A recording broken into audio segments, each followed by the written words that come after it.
Good morning, fellow puckheads, and welcome back to the Clear the Ice, a Flyers post-game show here on the Edge of Philly Sports with your boy Matty B here with you on the early hours of this Wednesday morning. And what can I say, man? Flyers fall tonight 2-1 to the going into the game winless San Jose Sharks. And boy, if there's a bottom to this, the Flyers are heading that way because for those of you who stayed up and actually endured this game, this was pain. This was pain, frustration.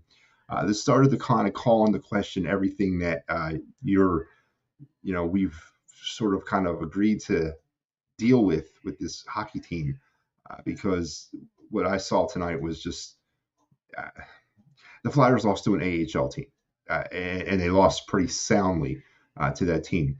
It was again the same recipe for failure for the Flyers that they've had all season long. They come on to the game or into the game slow. They can't kind of get things figured out until they're at least down by one goal, and then they sort of kind of right the ship.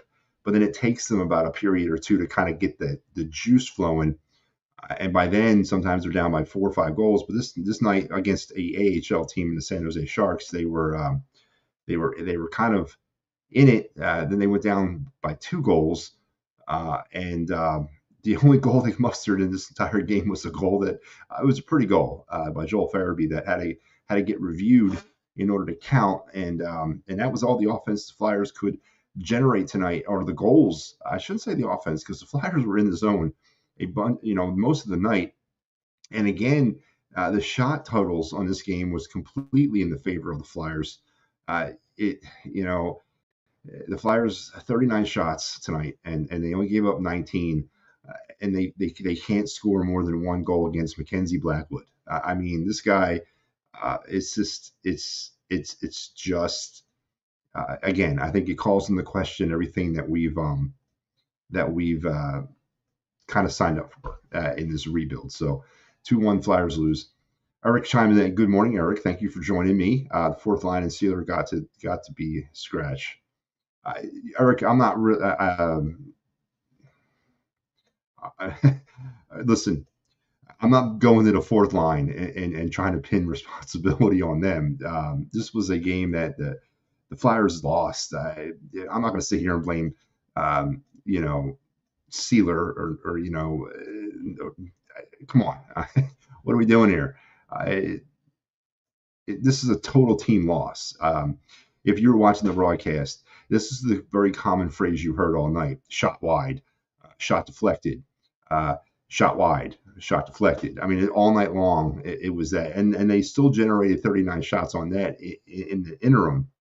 Not really good scoring opportunities on Mackenzie Blackwood all night. Sam Ersson, to his credit, played pretty well. He only faced 19 shots, and I guess if you do the math there, it's not too good. But I ain't gonna blame the defense. The first goal might have been it was kind of a defensive breakdown early on in the game, but San Jose Sharks, who came into this game 0-11-1, tied for second with about 4 or 5 other teams for the slowest start in NHL history. As they were running down the Rangers, the 43-44 Rangers trying to take the record. But, that's all you need is the Flyers to come to town, and you can get your season back on track. But now this was just a real painful game to watch as a Flyer fan. This summarizes the desperation that this organization is in, and just painful game. Frost was needed, and Eric, do you know Frost hasn't, he hasn't registered anything? We're going to talk about Morgan Frost, and no, you know what's needed, Eric? High end talent. All right, not that's what's needed.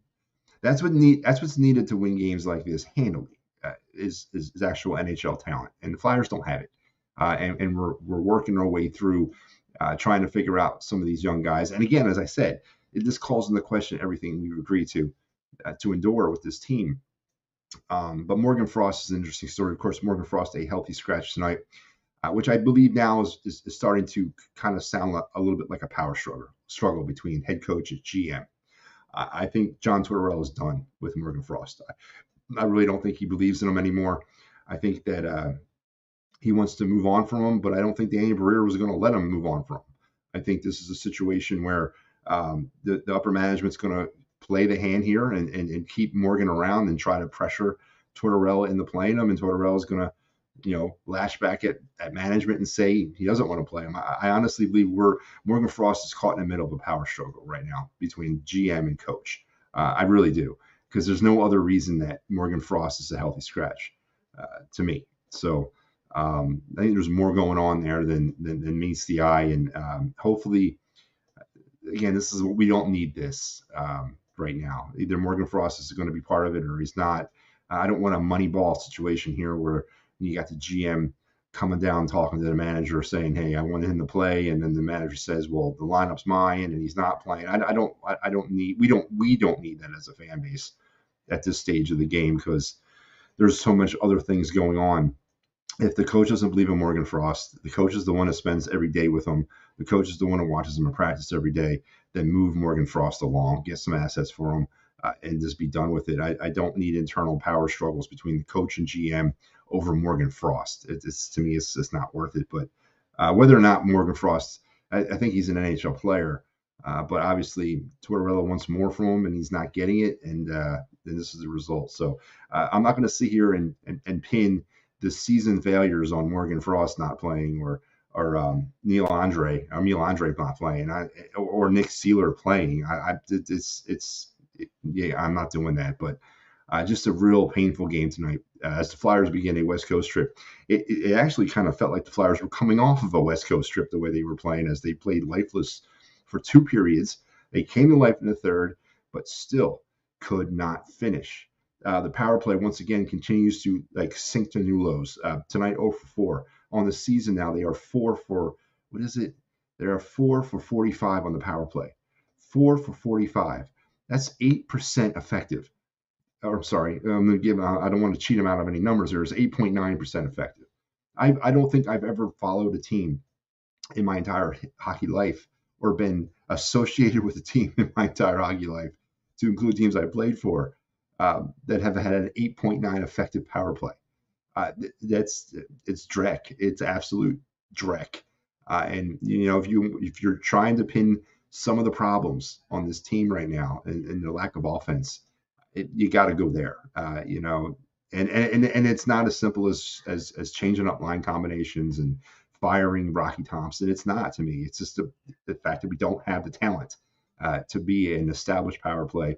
But this power play, there's a difference between having an effective power play with high-end talent and having this power play. This is not even NHL. This is just very, very frustrating. And I don't know the answer to fix it. I really don't. But Flyers lose tonight, 2-1. Let's head over to the box scores. If you want to endure it with me, I'm all game. Let's talk some scoring summary here. As I mentioned earlier, the San Jose Sharks came out flying, and the Flyers came out once again flat-footed, slow, breakdowns all over the place. The Sharks made the Flyers play up the 143 mark of the first period. And Anthony Duclair, his third of the year. It's 1-0 assist to LeBlanc and Granlund, and that's what your score would be heading into the second intermission. And then on the power play, it's 16-18 of the second. William Eklund, his second goal of the season from Duclair. It is now 2-0 Sharks. Flyers do answer back with that pretty goal from Joel Farabee at 18:51 that had to go to review, and they must have had an angle that I really couldn't see, but they ruled it a goal with the review. It was Farabee sixth, Travis Sanheim and Scott Laughton get the assist, and that, my friends, is all she wrote, as the Flyers could not get anything else by Mackenzie Blackwood. I cannot believe this. I really can't. For the night, Flyers outshot them Sharks, as mentioned, 39-19. The Flyers were 0 for 4 on the power play, going now sinking to low heights of 4 for 45 on the season. Devils are, I keep saying the Devils. Sharks 1 for 5 on their power play. Flyers took the puck away 9 times and gave it away 10. And and then here's really a stat that I think also kind of grabs you.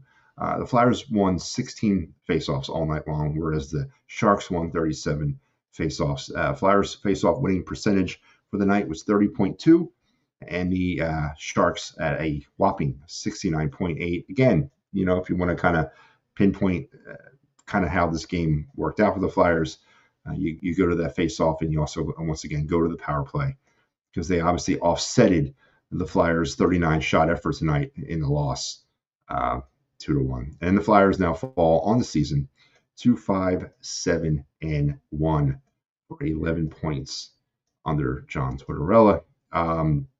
Some positive notes out of this game. I believe Carter Hart made the trip out west, and there's some reports now that he may be actually inserted into the lineup potentially on Saturday night.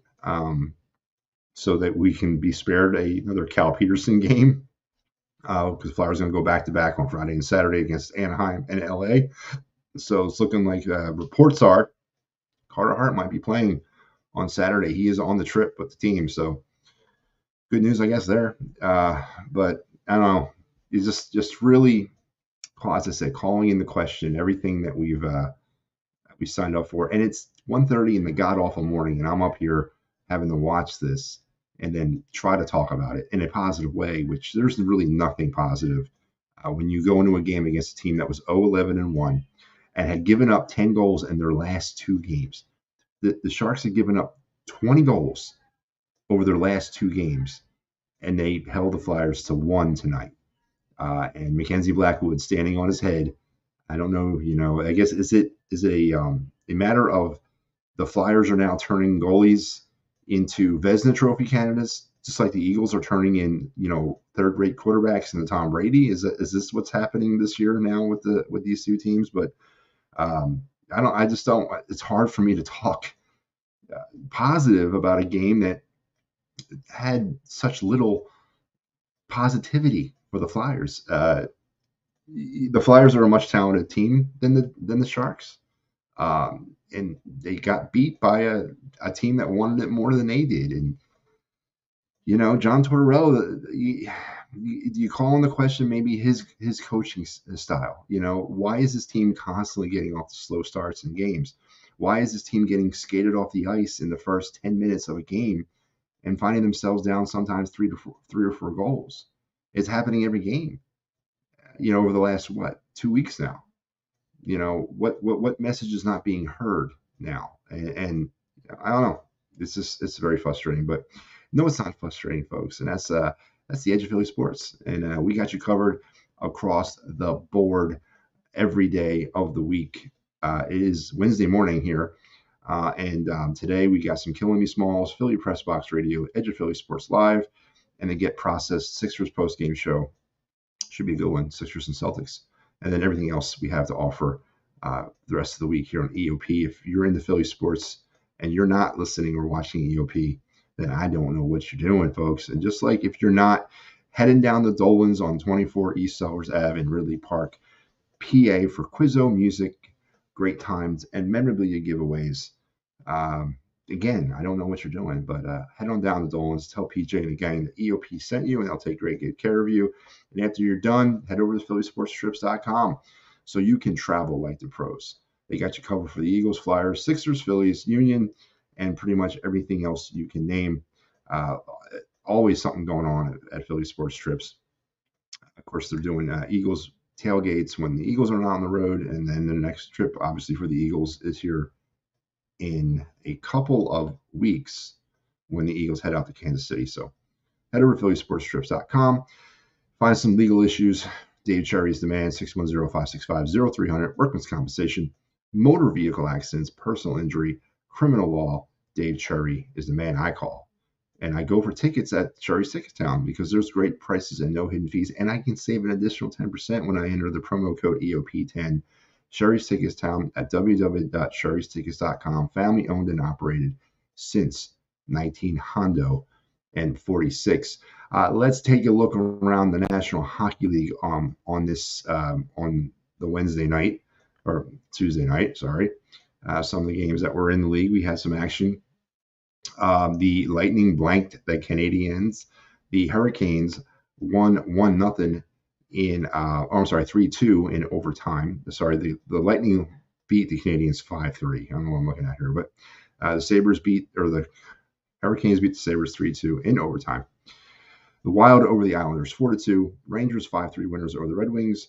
The Jets 5-2 over Kevin Hayes and the St. Louis Blues. Flames 4-2 winners over the Preds. Coyotes 4-3 over the Kraken. The Avalanche 6-3 over the Devils. And maybe that's what I was thinking of when I kept saying the Devils. And then the Penguins 2-0 winners over the Ducks. And that is your look around the National Hockey League on this Tuesday or Wednesday morning, Tuesday night. So 2-1 Flyers fall in a lifeless effort against a team who I mentioned was 0-11-1 entering play. Tied with, I'll give you the teams right here. They were entering into tonight. They were tied with the 21-22 Arizona Coyotes, the 17-18 Coyotes, the 95-96 Sharks, the 73-74 North Stars, and the 27-28 Pittsburgh Pirates for the worst start of a season. They were breathing down the necks of the 43-44 Rangers, who hold the NHL record for the worst start to a season. They got off their way 0-14-1 start that year, but thanks to the Flyers, the Sharks will now hold their spot amongst the tied teams, and they won't take over second place on their own. And yeah, it's I wish somebody could tell me. I wish I had a crystal ball and I could see exactly how long this is going to take, man, because there's not many more of these types of games I can watch. I really can't. Eric says Sam Harrison was a positive. He was. And the Flyers played really well in front of him for the majority of the game. If he only faced 19 shots, which is a little concerning because he gave up the 2 goals in 19 shots. But when you look at it holistically, he did play well. He has definitely figured himself out from the early season problems that he had a few weeks ago. And he's developing back in that competent backup that we hope that he is. But the players in front of him, once again, just can't finish. They get in the zone, they can set up, they can generate something on the net, but they just cannot finish. And it's becoming obvious, it's becoming the Achilles heel of this team. They're just not a finishing type team. They don't have those types of players, and they're not coming, those types of players, tomorrow. They're not going to come in 6 months. They're not going to come next year. This is a process, and yeah, it is. It's the P word, and it's going to really drive me crazy because just a real bad night overall for the Flyers. Looking around at some more stats for the Flyers on the season now, based on this game, Flyers have now scored 38 goals on the season. And by the way, did I mention heading into this game, the Sharks had given up 54 goals to their opponents. Again, giving up 20 goals in their last 2 games, 54 overall, and and they only scored 12 as a team. So they were 12-4, 54 against heading into this game, and somehow found the way to get lockdown goaltending from Mackenzie freaking Blackwood and get enough goals to beat the Flyers. Just amazing. Flyers 38 goals in the season. Now their average is 2.9. They've given up 41 goals for 3.2. Shots 4 for the Flyers this year. 415 for an average of about 31.9, so 32 a game. So the Flyers are averaging 32 shots a game, but only 2.9 goals a game. Again, can you say you can't finish? And that's exactly what this is about. They've given up 339 shots, which is about 26 a game for their opponents. Their OT record remains 0-1. They have not had a shootout yet, 4 shorthanded goals. They've given the puck up, or they've taken the puck away 88 times for 6.8, and given up the puck 81 times for 6.2 on the season. Ellis, Risto, Mark Stahl, and Carter Hart, at least for today, remain on the IR, which of course averages out or adds up to $16.25 million of Flyers contracts on injured reserve. But as I said, Carter Hart is trending on his way potentially to play on Saturday against the Kings, as they're going to go back to back, which God help them to do that again against the Kings. So that's it, 2-1. I hope you guys enjoyed this early start to your sports day. It's a pleasure to be here to give it to you. Flyers fall 2-1 in lifeless fashion to the dreadful San Jose Sharks, who finally get their first win of the 2023-24 season against the Flyers. Was this a trap game? As John Tortorella was asked this a few days ago heading into this game, was it a trap game? And he kind of scoffed and said, we shouldn't know how to spell the word trap. He's right. Because right now, what is the difference between the Flyers and the San Jose Sharks? Well, I want to tell you what that difference is, because if the season were to end today, San Jose would have the first overall pick. Flyers would be picking down there around 12th. So that's the difference right now. Good old-fashioned tank job is what the difference is, but just a real painful game to watch. And God be with you, Flyer fans, as I know we are in troubled waters, troubled times, and times that are going to call on our character and fandom, unlike any other in my life as a Flyer fan. I've never dealt with a stretch of seasons like this and the state of the franchise. So hang in there. Hopefully, it gets better before it gets much worse. But that's it. 2-1 Flyers lose.